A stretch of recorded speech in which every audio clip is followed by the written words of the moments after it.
Nous sommes à la gare centrale de Brazzaville où plusieurs passagers attendent patiemment depuis des heures de renouer avec le train voyageur dénommé Airpol.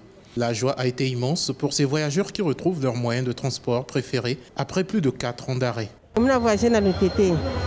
Je me rends à l'UTT. Je suis très contente d'apprendre la reprise du train voyageur et que je fais partie de celles qui vont l'inaugurer. Et en plus, les tarifs sont abordables.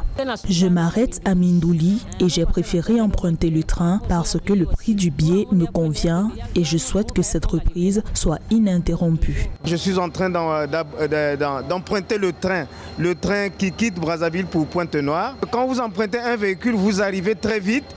C'est tellement coûteux, c'était difficile pour certains qui n'ont pas assez de moyens. Les tarifs sont très attrayants par rapport à ceux de la route, selon les voyageurs. Le trajet Brazzaville-Pointe-Noire coûte 9 880 francs CFA contre 15 000 francs CFA pour le transport routier. L'État congolais compte sur la reprise du train voyageur susceptible de participer au développement économique du pays. De façon indéniable, il faut dire que le transport est multimodal, on le sait. Et la partition du CFCO est absolument essentielle pour le développement de notre économie.